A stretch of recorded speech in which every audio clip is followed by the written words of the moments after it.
Hello. Today I will be reading from the book of Mark, chapter 4, the parable of the sower. Again, Jesus began to teach by the lake. The crowd that gathered around him was so large that he got into a boat and sat in it out on the lake. While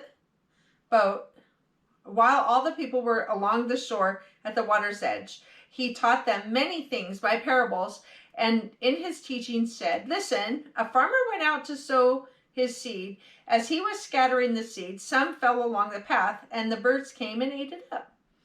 Some fell on rocky places where it did not have much soil. It sprang up quickly because the soil was shallow, but when the sun came up, the plants were scorched, and they withered because they had no root. Other seed fell among thorns, which grew up and choked the plants so that they did not bear grain.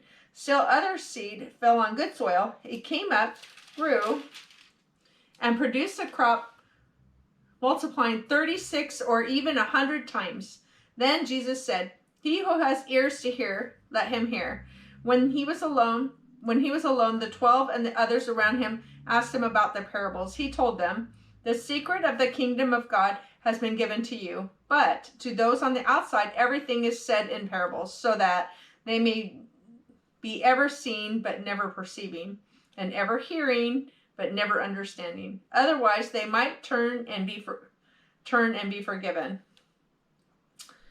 Then Jesus said to them, 'Don't you understand this parable? How then will you understand any parable? The farmer sows the word.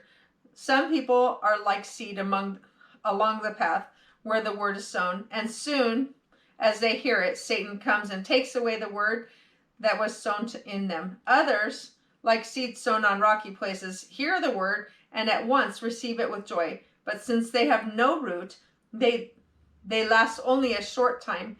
When trouble or persecution comes because of the word, they quickly fall away. Still others, like the seed sown among the thorns, hear the word, but the worries of this life, the deceitfulness of wealth, and the desires for other things come in and choke the word, making it unfruitful.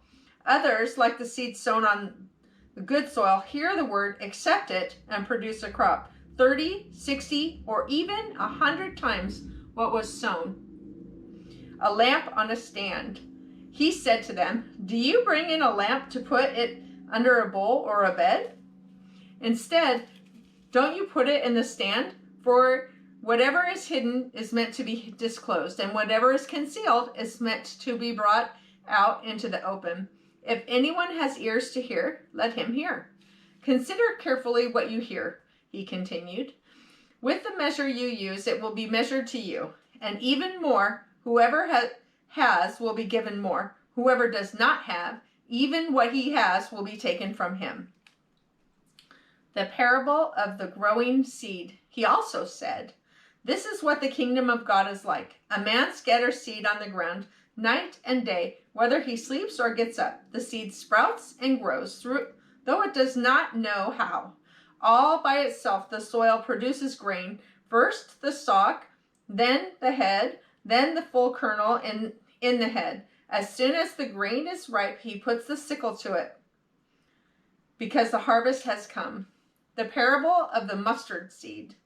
Again, he said, 'What shall we say the kingdom of God is like? Or what parable shall we use to describe it?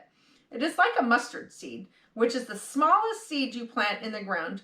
Yes, when planted, it grows and becomes the largest of all green plants, with such big branches that the birds of the air can perch in its shade.' With many similar parables, Jesus spoke the word to them, as much as they could understand. He did not say anything to them without using a parable. But when he was alone with his own disciples, he explained everything. Jesus calms the storm.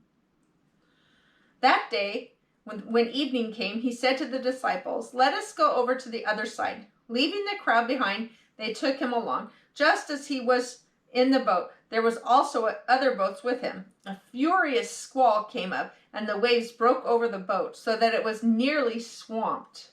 Jesus was in the stern, sleeping on a cushion. The disciples spoke to him and said to him, "Teacher, don't you care if we drown?"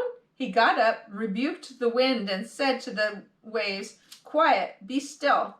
Then the wind died down, and it was completely calm. He said to his disciples, "Why are you so afraid? Do you still have no faith?" They were terrified and asked each other, "Who is this? Even the wind and the waves obey him." Thank you.